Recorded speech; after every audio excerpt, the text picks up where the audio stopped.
The galactic combat arena on Nexus Prime had witnessed countless battles, but never had its corridors buzz with such anticipation mixed with mockery. Bralina stood at the entrance to the preparation chamber, her slender frame silhouetted against the harsh fluorescent lighting. Around her, alien warriors towered like mountains of muscle and chitin, their conversations a cacophony of clicks, growls, and guttural laughter. "Look at the human female," chittered a Vaxorian soldier, its fur eyes gleaming with amusement. "She appears as fragile as crystalline glass. One strike, and she shatters." His companions erupted in laughter, their massive forms shaking with mirth. Bralina didn't flinch. She had heard it all before on Earth, on the colonial stations, and now here, at the most prestigious military tournament in the known galaxy. Her dark eyes remained focused, her breathing steady. Princeton watched from the observation deck, his jaw tight with concern. He had trained alongside Bralina for 3 years at the Terran Defense Academy, and he knew what these alien warriors didn't. Appearances could be devastatingly deceiving. "She shouldn't be here," muttered Commander Xylith, a decorated Crothian general whose species had dominated galactic combat sports for centuries. His reptilian features twisted into something resembling pity. Humans are known for their cleverness, their technology, their persistence. But this, he gestured toward the arena below, this requires raw physical prowess. The female lacks even the basic physiological advantages of her male counterparts. Princeton bit back a retort. Let them underestimate her, he thought. They'll learn. The tournament's first round paired competitors randomly. When Bralina's name flashed on the holographic display alongside that of Thornik the Unbreakable, a 9-foot-tall Drogan champion who had crushed 17 opponents in his last tournament, the arena fell silent, then erupted in a mixture of gasps and cruel laughter. Thornik entered the arena like a natural disaster-given form. His scaled hide had deflected plasma fire in actual combat. His forearms, each as thick as tree trunks, had literally torn combat mechs apart. He looked down at Bralina and shook his massive head. "I will make this quick, little one," he rumbled, his voice like grinding stones. "You have courage to stand here. That deserves a swift end."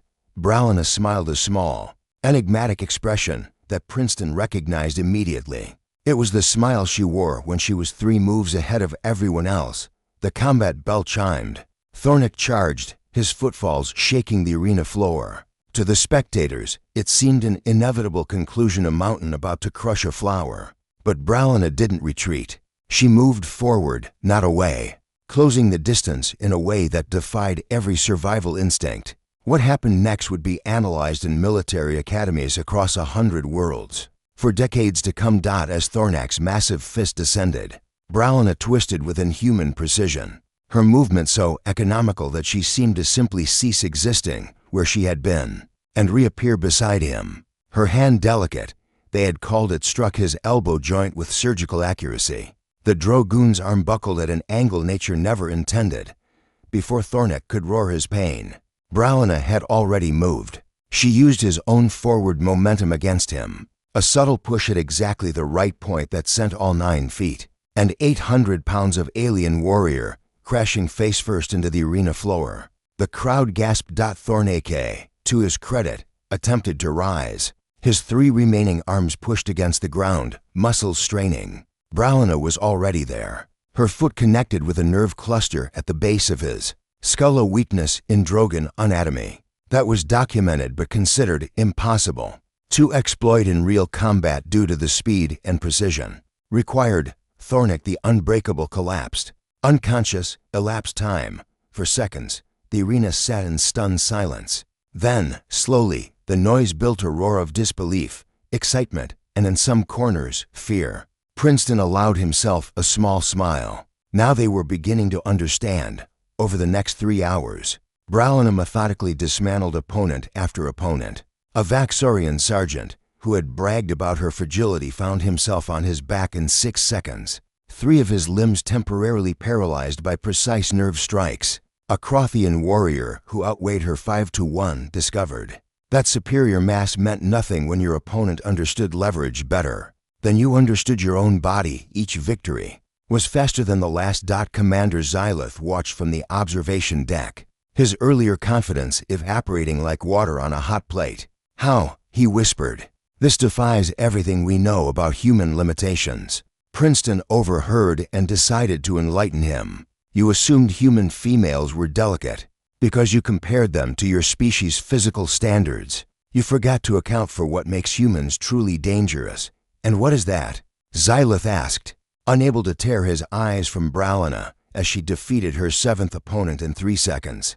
"We're adaptable," Princeton explained. "Earth is a death world by galactic standards, higher gravity than most habitable planets. We evolved as pursuit predators. We might not be the fastest or strongest, but we understand momentum, leverage, and anatomy better than any species in the galaxy." "And Bralina?" He gestured toward the arena. "She's spent her entire life being underestimated because of her size. She's turned that into her greatest weapon." The final match arrived. Bralina faced General Kurthax himself, the tournament's reigning champion for 5 consecutive years. He entered the arena with none of the arrogance of her earlier opponents. He had watched.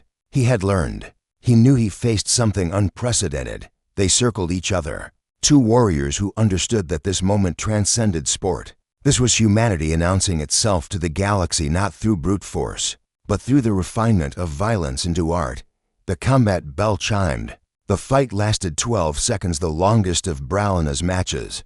Kurthax was skilled, experienced, and intelligent enough to adapt his strategy. But in the end, he too fell, brought down by a combination of strikes that his armor and natural defenses could not prevent. As Bralina stood over the defeated general, the arena erupted. The noise was deafening cheers, roars, the thunder of thousands of beings recognizing that they had witnessed history. Princeton made his way down to the arena floor, pride swelling in his chest. When Bralina saw him, her warrior's mask finally cracked, and she allowed herself a genuine smile. "They called me delicate," she said, accepting the championship trophy from a still-stunned tournament official. "They'll never make that mistake again," Princeton replied. And across the galaxy, in military academies and training facilities on 1,000 worlds, a new lesson was being learned. Never judge humanity by appearances, especially not the women.